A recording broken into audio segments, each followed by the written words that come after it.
Good morning, dear students. This is Annu Kumar and welcome again on Geeta Academy YouTube channel. And students, today we will start chapter number 4, Civics. Civics का हम chapter number 4 से आज starting कर रहे हैं. Chapter number name is Key Elements of a Democratic Government. कोई भी government, पिछले चैप्टर में मैंने आपको बताया था, हमने लास्ट चैप्टर में चैप्टर नंबर 3 में डिस्कशन किया था गवर्नमेंट कितने टाइप्स की होती हैं.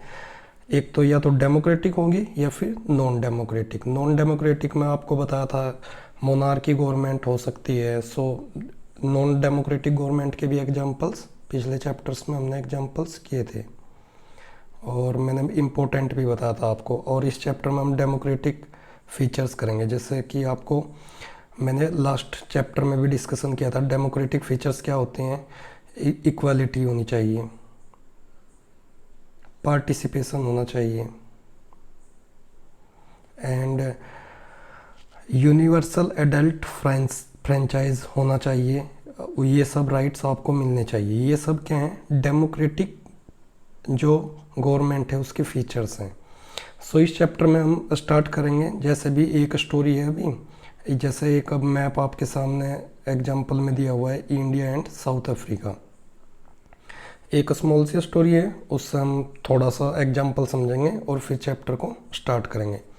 मेन चैप्टर में जैसे पार्टिसिपेशन भी मोस्ट इम्पोर्टेंट है. डेमोक्रेटिक गवर्नमेंट का फीचर है ये भी. मीनिंग पूरा कंट्री का पार्टिसिपेशन होना चाहिए. जो भी गवर्नमेंट बनेगी, गवर्नमेंट जो होगी उसमें पूरे कंट्री में बहुत सारे स्टेट्स होते हैं, उनका जो है टोटल पार्टिसिपेशन होना चाहिए सभी पीपल्स का.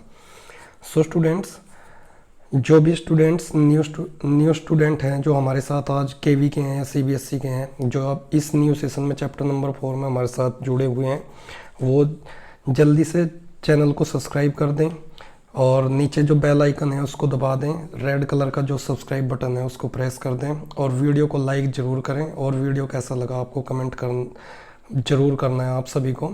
सो स्टूडेंट्स, जितने भी हमारे सीबीएसई के स्टूडेंट्स हैं उनको कैसे नोट्स बुक्स बनानी है वो सब हम डिस्कशन करेंगे. इंपॉर्टेंट टॉपिक भी मैं इसमें बताऊँगा. एग्ज़ाम आपके PT1 होने वाला है अभी.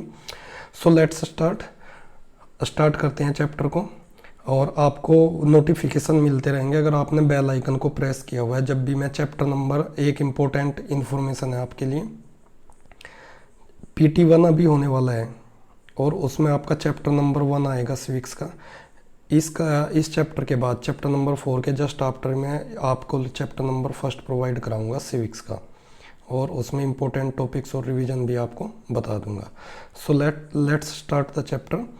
In this chapter you will read about some of the key elements that influence the working of a democratic government. इस चैप्टर में आप ऐसे एलिमेंट्स, कुछ मेन एलिमेंट्स के बारे में पढ़ेंगे जो इन्फ्लुएंस करते हैं, जो इफ़ेक्ट डालते हैं किस पे? Working of a democratic government. Democratic government किस तरीके से काम करती है उसके ऊपर अपना इन्फ्लुएंस डालते हैं.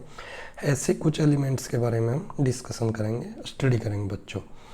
सो स्टूडेंट्स, दीज इंक्लूड, और इसमें क्या क्या शामिल है?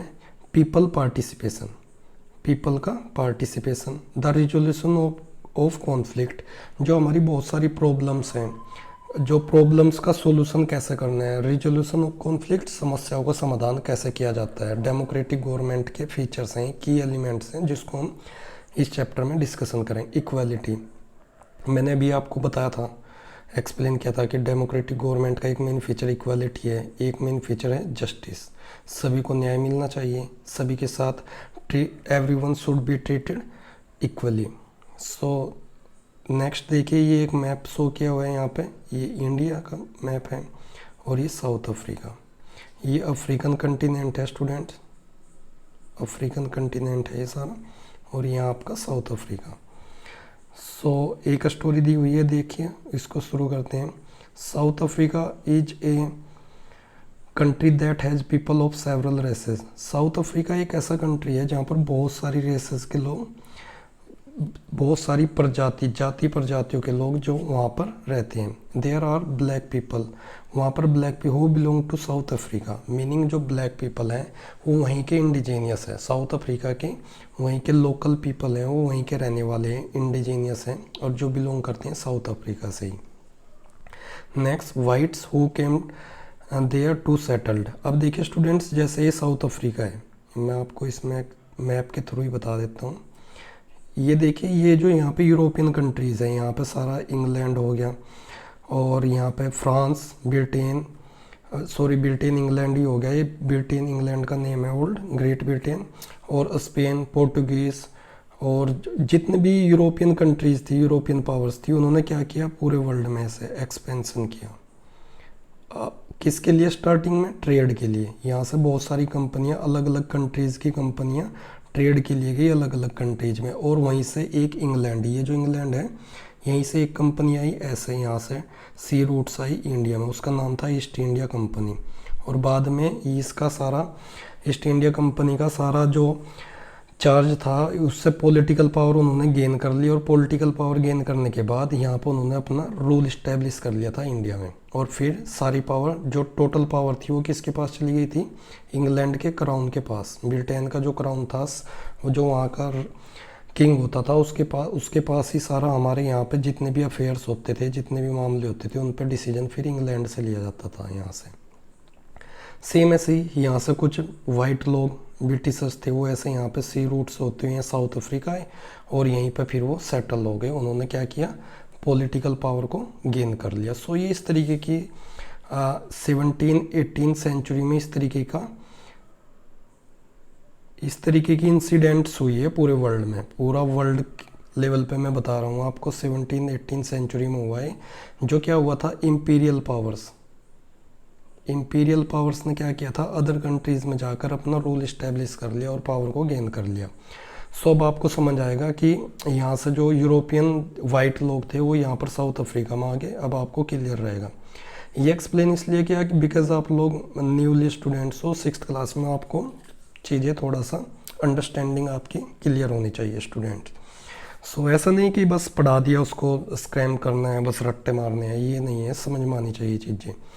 These black people who belong to South Africa, जो ब्लैक लोग थे वो साउथ अफ्रीका से बिलोंग करते थे। White who came there to settle, और वाइट लोग वहाँ पर आए थे सेटल होने के लिए। Meaning first of all they came for the purpose of trade and marketing, and after all they settled there and gain the political power. और बाद में क्या किया उन्होंने, वहाँ का जितना पॉलिटिकल पावर था, वहाँ का पूरा ओवरऑल सब कुछ जो भी था, उन्होंने अपनी कंट्री का पूरा अपने हैंड्स में ले लिया। In Indians who came as labourers and traders, और इंडिया से भी कुछ लोग गए हुए थे साउथ अफ्रीका में। कुछ लोग लेबर के लिए, लेबर का काम कर रहे थे, और कुछ लोग ट्रेडर्स थे, व्यापार के लिए गए हुए थे।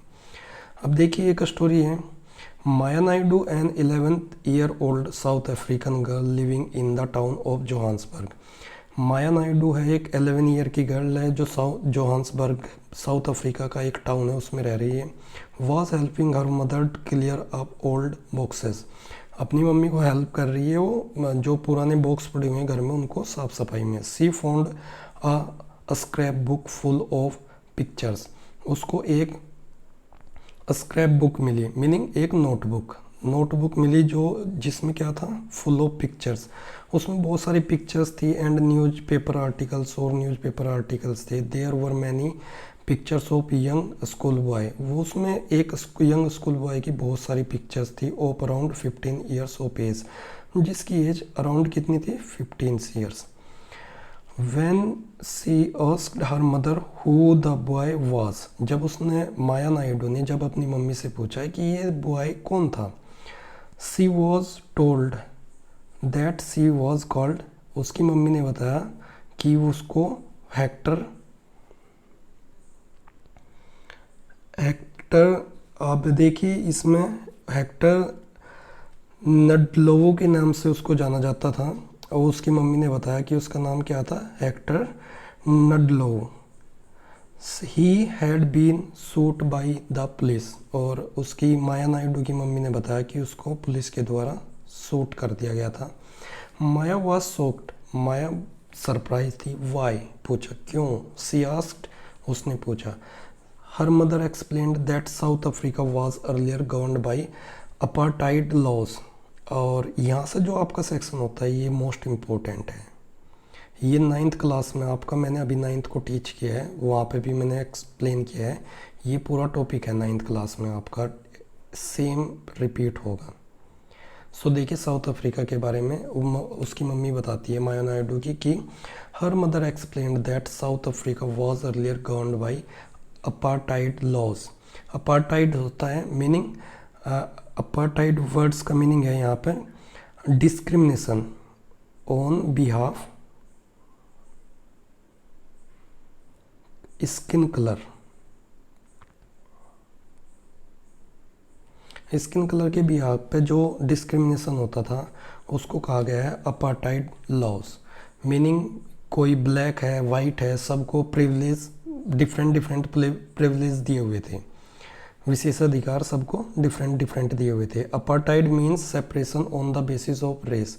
अब अपार्टाइड का मीनिंग था कि सेपरेशन किया हुआ था किसके बेसिस पर, रेस। जैसे हमारे यहाँ भी बहुत सारी रेसेस हैं, जैसे जैनिज्म है, बुद्धिज़्म है, वहाँ भी क्या था ब्लैक वाइट इस तरीके से वहाँ पे प्रजातियों में डिवाइड किया होता है। ये ब्लैक लोग हैं ये अलग रहेंगे, ये वाइट लोग हैं ये अलग रहेंगे।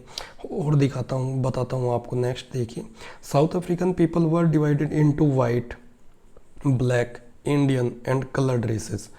उनको 3-4 टाइप से वहाँ के रेसेस था, उनको डिवाइड किया हुआ था। कुछ कैसे डिवाइड किया हुआ था, ब्लैक में, इंडियंस में, कलर्ड रेसेस में और white races. According to the law के according these races were not allowed to mingle with each other. और लॉ के अकॉर्डिंग ये आपस में मिलजुल कर नहीं रह सकती थी। ये जितनी भी रेसेस थी ये आपस में क्या था, एक दूसरे के साथ मिलजुल कर नहीं रह सकते थे। To live new and to live near each other और even to use common facilities. ना ही ये लोग एक दूसरे के आसपास रह सकते थे और ना ही ये कॉमन फैसिलिटीज़ को सब एक साथ यूज कर सकते थे। Maya could not believe her ears. Maya को इसको ये सब सुनकर बिलीव नहीं हुआ बिल्कुल भी। Maya's mother sounded angry when she spoke about life under apartheid. Maya की जो मम्मी है उसकी आवाज़ एकदम गुस्से वाली होती जा रही थी जैसे जैसे वो अपार्टाइड के ड्यूरिंग उन्होंने जैसे अपनी एज को जिया है, लाइफ को जिया है, उसके बारे में बता रही थी। जैसे जैसे वो अपनी लाइफ को बता रही थी कि उनकी लाइफ कैसी थी अपार्टाइड लॉस के ड्यूरिंग, सो उसकी साउंड जो थी वो एंग्री होती है। सी टोल्ड माया, उसने माया को बताया दैट इन दोज डेज, उन दिनों में क्या होता था, hospitals were separate and so were ambulance. अब माया की मम्मी बताती है कि उन दिनों में जब अपार्टाइड लाइफ में उन्होंने एक्सपीरियंस किया था, people hospitals were separate, hospital अलग अलग होते थे, एंड सोवर एम्बुलेंसेस, और एम्बुलेंस भी जो थी वो अलग अलग होती थी। किसके लिए, ब्लैक के लिए अलग, वाइट के लिए अलग। सो सेपरेशन था ब्लैक एंड वाइट के बीच में, एक्सट्रीमली सेपरेशन था। An ambulance meant for white लोगों के लिए जो एम्बुलेंस थी, people would always be well equipped, और जो वाइट पीपल के लिए एम्बुलेंस थी लगी हुई थी हॉस्पिटल्स में वो एकदम वेल इक्विप्ड थी। While one meant for black people was not, जबकि साथ ही में ब्लैक लोगों के जो एम्बुलेंस थी वो बिल्कुल ऐसी नहीं थी, वेल इक्विप्ड नहीं था, बस ऐसे ही काम चलाओ था भी या नहीं एम्बुलेंस, ये तो बस वो सही से प्रॉपर वर्क करती थी कि नहीं वो तो उस टाइम का अपार्टाइड टाइम के लोग ही जानते हैं, बिकॉज डिस्क्रिमिनेशन बहुत ज़्यादा किया गया था। There were separate trains. अब देखिए ब्लैक एंड वाइट, जोहान्सबर्ग का ही मैंने आपको बताया था, साउथ अफ्रीका में जोहान्सबर्ग में क्या हुआ था, महात्मा गांधी जी को वहाँ पर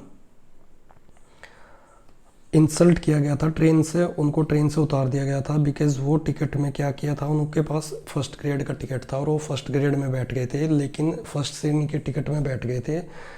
लेकिन क्या होता है कि साउथ अफ्रीका में बच्चों वहाँ पे ऐसा किया हुआ था कि फर्स्ट क्लास का जो टिकट है वो ओनली वाइट के लिए किया हुआ था रिजर्व, और गांधी जी ने उसका उतरने के बाद बहुत अपोज किया और वहाँ की गवर्नमेंट को फाइनली उन्होंने हिला डाला था। इसीलिए क्योंकि बिकॉज उनके पास टिकट था, ये वाइट एंड ब्लैक के यहाँ पे वहाँ पर बहुत ज़्यादा डिस्क्रिमिनेशन हो रहा था। देखिए वहाँ पर बसेस अलग थी, ट्रेन्स अलग थी। Even the bus stop were different for black and white, bus stop भी अलग अलग थे। Non whites were not allowed to vote. अब जो नॉन वाइट थे, अब देखिए कितना अमेजिंग फैक्ट है। नॉन वाइट लोग जो थे, मीनिंग वो साउथ अफ्रीका उन्हीं लोगों का कंट्री था, फिर भी उनको वोट करने के लिए अलाउड नहीं था। The best land in the country was reserve for the white people.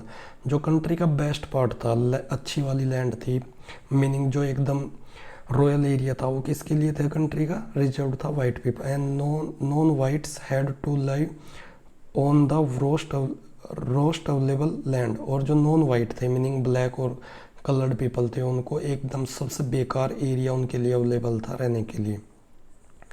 दस blacks and coloured people were not considered to be equal to whites.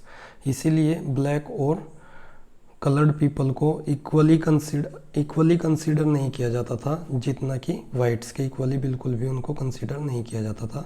Whites को क्या था, सबसे ज़्यादा राइट्स किसको मिले हुए थे? राइट्स जो दिए हुए थे वहाँ पे सब वाइट्स लोगों को नहीं कैप्चर कर ली थी सारी पावर, और सारे राइट्स उन्होंने किसको दे दिए? वाइट्स को। और ब्लैक लोगों को उन्होंने बहुत ही इन्फीरियर समझा और उनको राइट्स वगैरह कुछ नहीं दिए। Next, one black township was the south western township और स्वेटो। अब एक ब्लैक लोगों का टाउनशिप शहर था जो कि साउथ वेस्टर्न पार्ट में था, कहाँ पर? सिटी के, और उसका नाम था Soweto. Hector Ndlovu lived here and he and his classmates joined the protest against learning the African language in schools. So जो हेक्टर था उसने और उसके फ्रेंड्स ने, क्लासमेट्स ने एक प्रोटेस्ट को ज्वाइन किया। वो प्रोटेस्ट कैसा था? लैंग्वेज से रिलेटेड था, जो अफ्रीकन लैंग्वेज से रिलेटेड था, जो स्कूल में सिखाई जाती थी। दिस वाज द लैंग्वेज, और जो लैंग्वेज स्कूल में सिखाई जा रही थी वो मैटर क्या था? This was the language that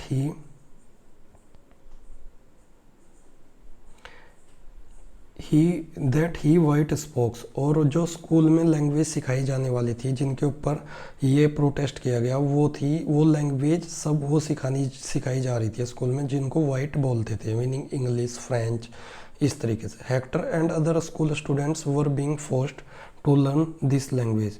Hector को और उसके जितने अदर क्लासमेट्स थे उनको भी ये सब लैंग्वेजेस सीखने के लिए फोर्स किया गया।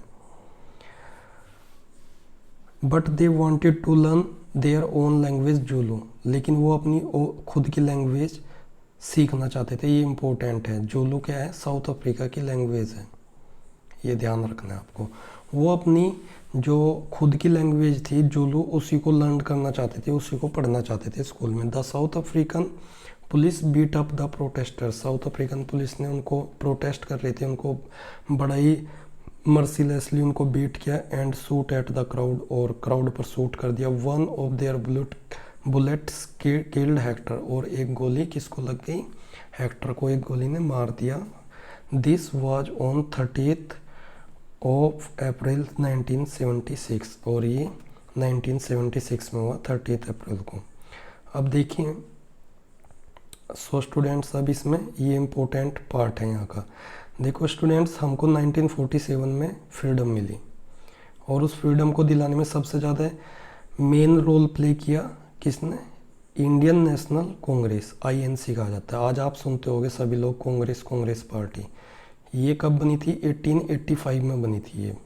सो स्टूडेंट्स, इस पार्टी ने एक मूवमेंट को चलाया था आज़ादी के लिए। उस मूवमेंट का नाम था इंडियन नेशनल मूवमेंट, भारतीय राष्ट्रीय आंदोलन। सो इस पार्टी ने, ये कांग्रेस पार्टी ने एक मूवमेंट चलाया था, इंडियन नेशनल मूवमेंट, और उसी के बाद में हमको क्या मिला? उसी का रिजल्ट ये हुआ 1947 में हमको फ्रीडम मिली। इंडिपेंडेंस हम हो गए 15 अगस्त 1947 में। So same situation south Africa में थी। साउथ अफ्रीका में क्या था? वहाँ पे भी वाइट लोग, ये साउथ अफ्रीका है, अगर साउथ अफ्रीका, वाइट लोगों ने रूल किया हुआ था। वहाँ पे भी क्या बनाया? एक पार्टी बनाई वहाँ के लोगों ने जो फ्रीडम फाइटर थे। उस पार्टी का नाम था द अफ्रीकन नेशनल कांग्रेस। और उन्होंने फाइनली 1994 में क्या हुआ? उनको सारे राइट्स मिले और वो सक्सीड हुए किस में? फ्रीडम को पाने में। फ्रीडम को पाने में वो फाइनली सक्सीड हो गए। और इंडिया में सबसे ज़्यादा नेशनल मूवमेंट में सबसे फेमस लीडर कौन रहे हैं? महात्मा गांधी जी। और साउथ अफ्रीका में जो इस मूवमेंट को, इस पार्टी में पार्टिसिपेट किया और अब फ्रीडम दिलाने के लिए, राइट्स दिलाने के लिए ब्लैक पीपल को, जिसने सबसे ज़्यादा फाइट किया और जो सबसे पॉपुलर लीडर थे वो थे नेल्सन मंडेला। सो ये साउथ अफ्रीका का सिचुएशन थी। देखिए इसमें करते हैं, the African National Congress a group of people who led the struggle. African National Congress एक पार्टी बनी वहाँ पर जिन्होंने एक स्ट्रगल स्टार्ट किया किसके अगेंस्ट? अपार्टाइड, रंग भेद नीति, जो कलर, स्किन कलर के बिहाव पर जो वहाँ पर हो रहा था उसके अगेंस्ट उन्होंने एक स्ट्रगल स्टार्ट किया। And their most well known leader, और उनके सबसे फेमस लीडर थे Nelson Mandela, fought the apartheid system. और वो किसके खिलाफ लड़े? अपार्टाइड सिस्टम के खिलाफ लड़े। सिस्टम फॉर सेवरल ईयर्स, काफ़ी सालों तक उन्होंने उसके अगेंस्ट लड़ाई लड़ी। They finally they succeed in 1994, और फाइनली उनको सक्सेस कब मिली? 1994 में। South Africa became a democratic country. South Africa क्या बन गया? एक डेमोक्रेटिक कंट्री बन गया। In which people of all races were considered equal, और जिसमें सभी पीपल को क्या कंसिडर किया गया? इक्वली कंसिडर किया गया, चाहे वो ब्लैक हो या फिर वाइट हो।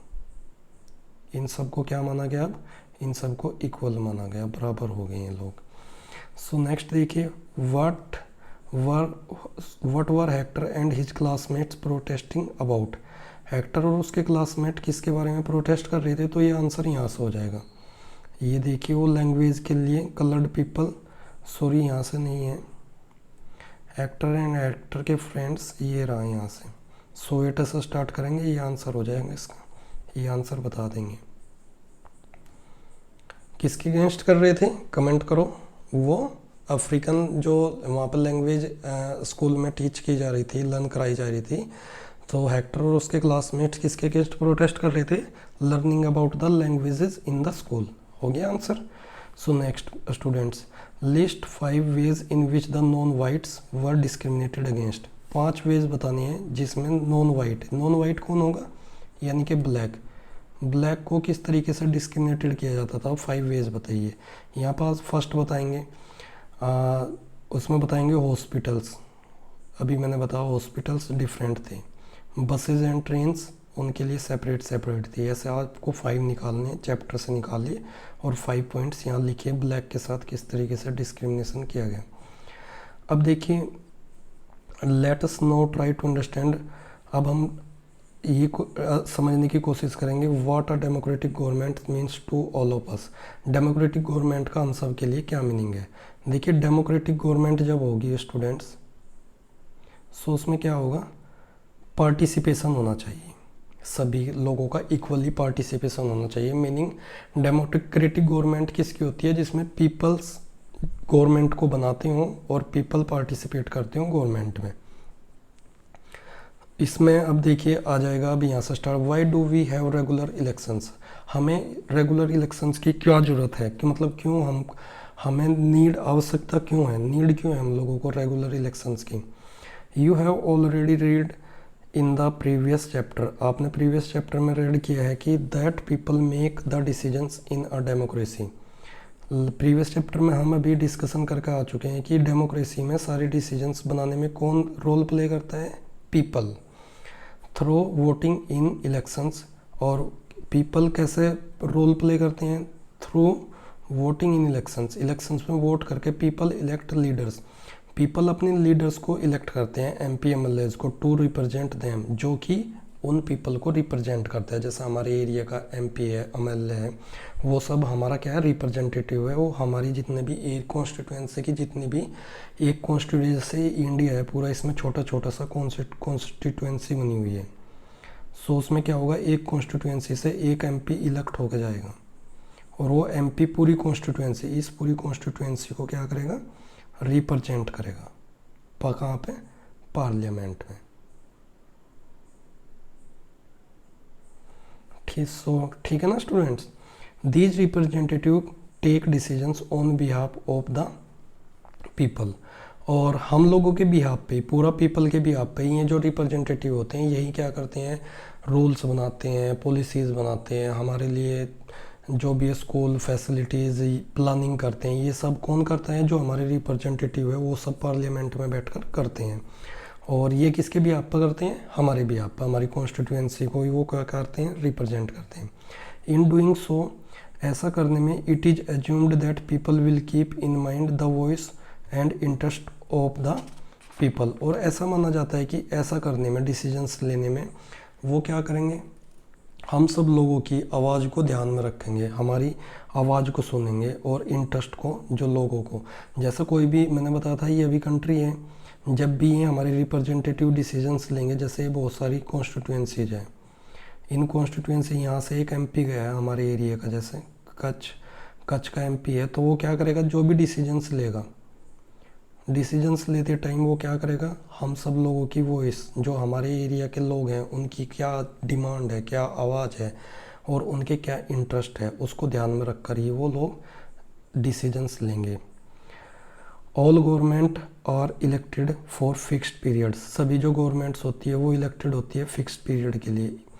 In India this period is 5 years, India में कितना है ये स्टूडेंट्स, 5 ईयर्स के लिए इलेक्टेड होती है governments.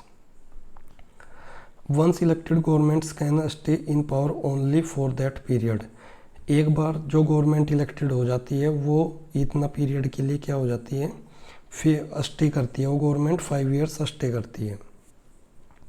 If they want to continue to be in power, अगर उनको कंटिन्यू पावर में रहना है फिर से, they have to be reelected, और उनको दोबारा से इलेक्शन को विन करना पड़ेगा, जीतना पड़ेगा बाय द पीपल, और इलेक्शन में वोटिंग कौन देंगे, people.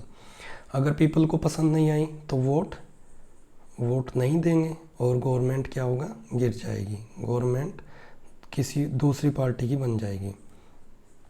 This is a movement when people can sense their power in a democracy, और यही वो टाइम होता है जब लोग क्या है कि समझ सकते हैं, किसको समझ सकते हैं, पावर इन ए डेमोक्रेसी की, उनकी क्या पावर है डेमोक्रेसी में। और जब इलेक्शन का टाइम आता है तभी लोग समझ पाते हैं कि उनकी क्या वैल्यू है, क्या पावर है डेमोक्रेसी में।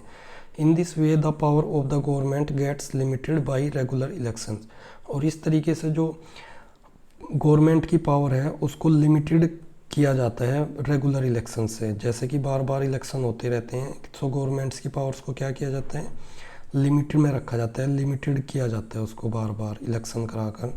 पार्टी चेंज होती है और नई पार्टी आती है, अगर कोई पार्टी अपने प्रॉमिस पूरे नहीं कर रही है, प्रॉपर वर्क नहीं कर रही है, सो उसको क्या करते हैं लोग, दोबारा से चांस नहीं देते इलेक्शन में।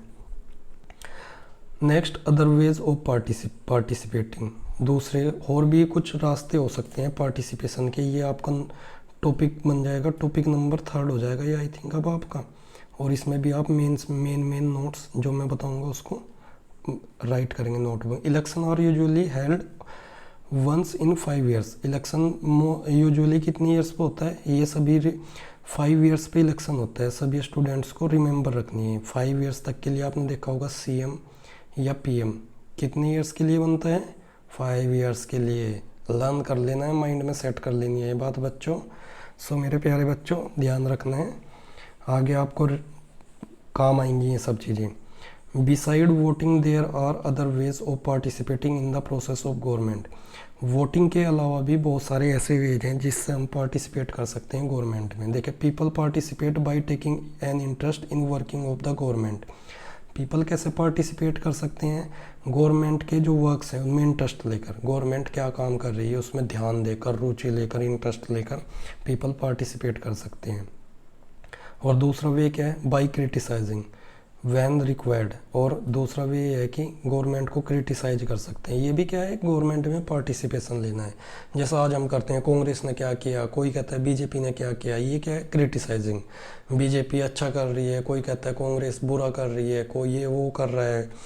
सो ये क्या है ना, क्रिटिसाइज है, और ऐसा करने से हम क्या कर रहे हैं, पार्टिसिपेट कर रहे हैं गवर्नमेंट में, हम लोग पार्टिसिपेशन कर रहे हैं, और ये भी बेस्ट वे है पार्टिसिपेशन का। नेक्स्ट देखिए, इन अगस्त 2005 एक एग्जांपल दिया जाता है, देखो 2005 का एग्जाम्पल है। ए पर्टिकुलर गवर्नमेंट इंक्रीज, एक जो गवर्नमेंट थी उसने क्या किया, इंक्रीज कर दिया मनी। कौन सा मनी? पीपल हैड टू पे for electricity.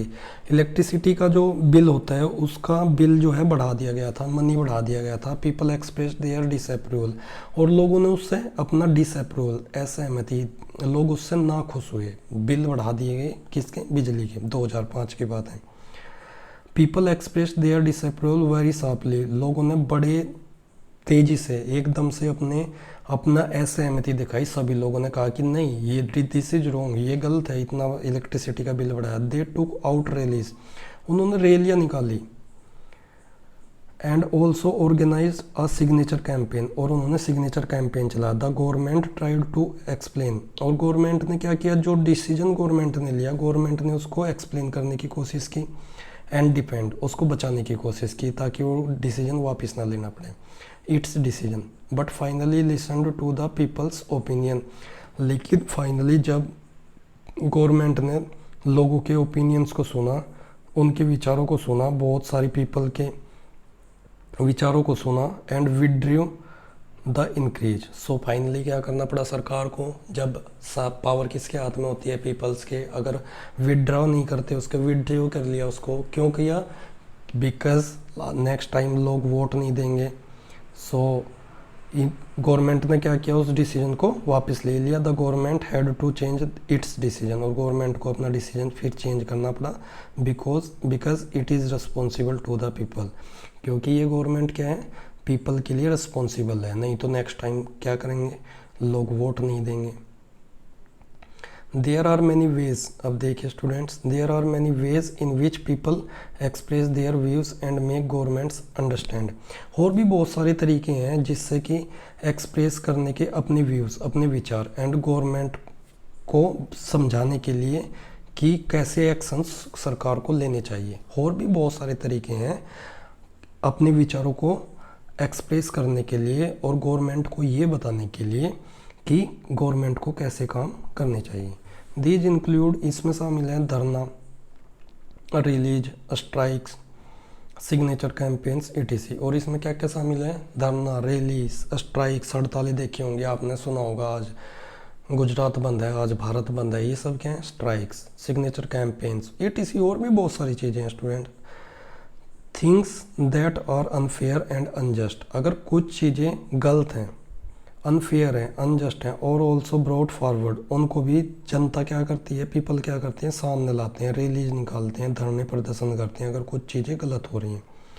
Newspaper, magazines and TV also play a role discussing government. और ये क्वेश्चन है एक्सरसाइज में ये क्वेश्चन आएगा, ये मोस्ट इम्पोर्टेंट है यहाँ से, ये वाला, ये सारा लिखना है आपको बच्चों।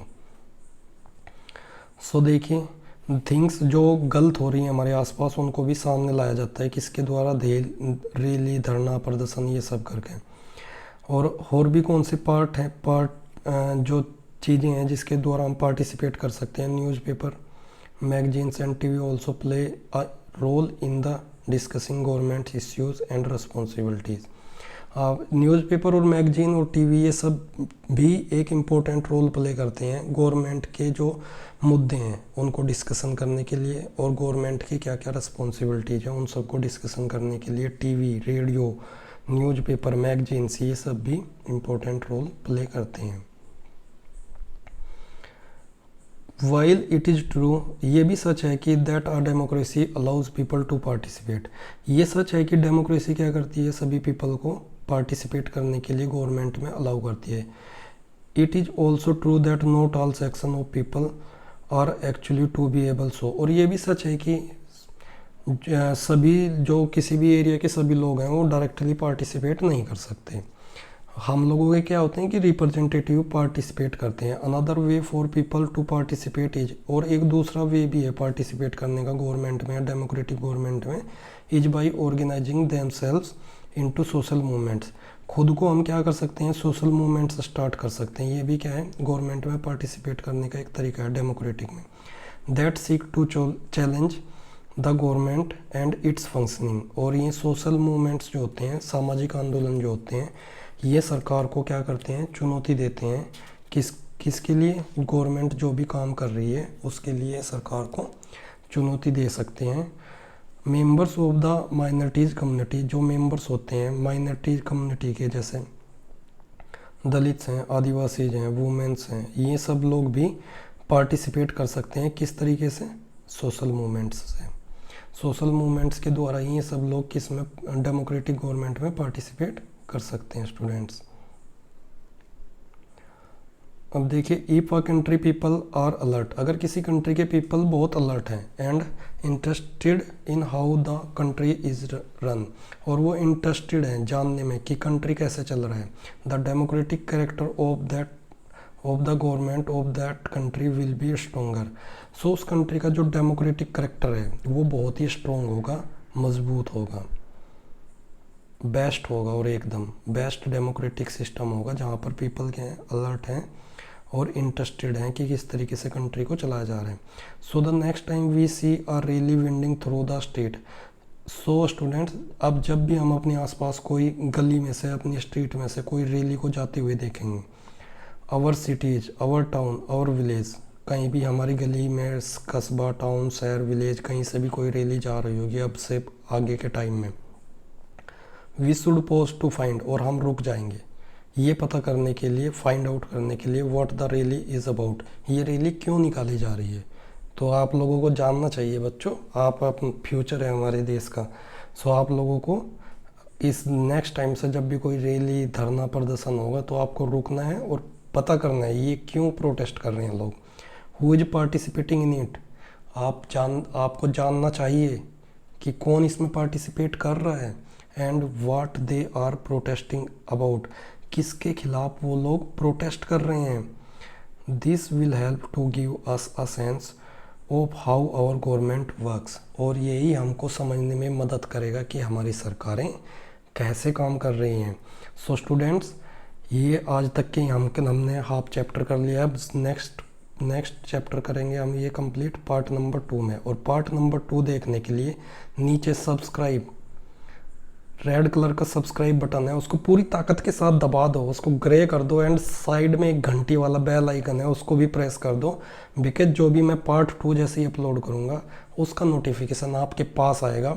और डियर स्टूडेंट्स, वीडियो को अभी के अभी जस्ट अभी लाइक का बटन दबा दो, उसको भी पूरी ताकत के साथ दबा डालो, और सभी स्टूडेंट्स कमेंट करें, कमेंट ज़रूर करें वीडियो कैसा लगा, और कमेंट्स में सुझाव भी दें अपने आप को कौन सा पार्ट अच्छा लगा। सो स्टूडेंट्स, वीडियो को लाइक करें और अपने फ्रेंड्स, 6th क्लास के आपके जो भी फ्रेंड्स हैं उनके साथ शेयर करें, इसको शेयर करें, और जो चैप्टर नंबर 1 है PT1 में आएगा उसको भी मैं अपलोड करने वाला हूँ।